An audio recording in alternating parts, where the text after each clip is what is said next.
জয় শিব শম্ভু, হর হর মহাদেব। দিনটা ছিল গতকাল, মানে সোমবার, শ্রাবণ মাসের শেষ সোমবার। আমরা গিয়েছিলাম আমাদের কাছাকাছি কাশীনগর বাবা বুজুর্গনাথের কাছে জল দিতে। প্রথমেই এসে দেখে নিচ্ছিলাম ঘট নেব বলে, বাড়ি থেকে নিয়ে গিয়েছিলাম। তাও আমার মেয়ে বললো আমি ওই ঘটেই নেব। আমরা আগে চান করে এসেছিলাম বাবার। এটা যেহেতু শ্মশানের গঙ্গা, তো এই গঙ্গাতে আমরা চান করি। এদিকটায় বেশি ভিড় হয়েছে। আমি আমার মেয়ে প্রথমে জল দিয়ে নিয়েছিলাম, তারপর ওর বাবা গিয়েছে ওই যে জল দিতে। প্রচণ্ড ভিড় হয়েছে, যেহেতু শ্রাবণ মাসের শেষ সোমবার। জল দেবে বাবা কাছে, জল দেবে। এখানে আগে নিত্যানন্দের ধূপ বাতি, ওখানে জল দিয়ে, এখানেও শিব ঠাকুর রয়েছে, এখানে জল দিতে হবে, কিন্তু আমরা দিইনি।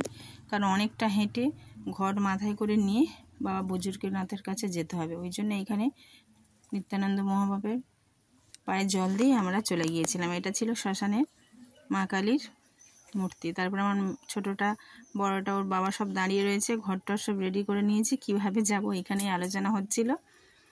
যেহেতু বাচ্চাটা রয়েছে, একটু সমস্যা, অনেকটা হেঁটে ঘর নিয়ে গিয়ে মন্দিরে উপস্থিত হতে হবে। এই যে আমরা লাইনে দাঁড়িয়েছি, অনেকগুলো লাইন, গুনে বলা যাবে না। মাঠের মধ্যে বেঁকিয়ে বেঁকিয়ে করেছিল। 2 ঘন্টা কি 2.5 ঘন্টা হবে আমরা দাঁড়িয়েছিলাম। পাশেই দোকানগুলো ছিল, দেখেই বোঝা যাচ্ছে যে কতটা ভিড় হয়েছে। আর প্রচণ্ড রোদ্দুর পড়েছিল গতকালকে। ছোটো মেয়ে আর ওর বাবা দাঁড়িয়ে রয়েছে, যেহেতু বাচ্চাও লাইনে থাকতে পারবে না। আমি, আমার মেয়ে, আরও সব যারা গিয়েছিলাম। দেখো কত বয়স্ক একটা দিদা দাঁড়িয়ে রয়েছে। এই যে আমি ঘরটা হাতে করে নিয়ে আছি।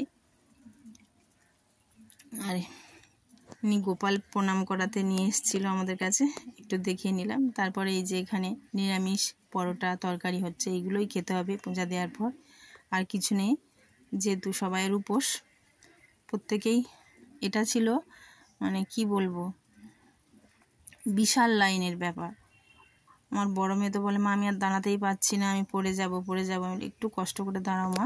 আর ওখানে যে বড় বটগাছটা ছিল না, পূজা দেওয়ার পর এবার আমি চলে এসেছি এই যে বকুল গাছ আছে, ওখানে ধূপবাতি দেখাতে। আমার বড় মেয়ে করে দিচ্ছিল ক্যামেরাটা। এখনও সবাই লাইন দিয়ে রয়েছে। ওই যে ওই মন্দিরে পূজা দিতে হবে। আর এই যে বকুল গাছ।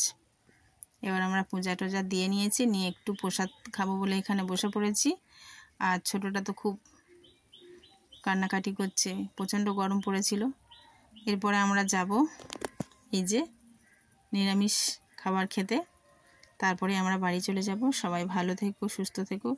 খুব ভালোভাবে বাবার মাথায় জল দিয়েছি। হর হর শিব শম্ভু, হর হর মহাদেব, সবাইয়ের মঙ্গল করো।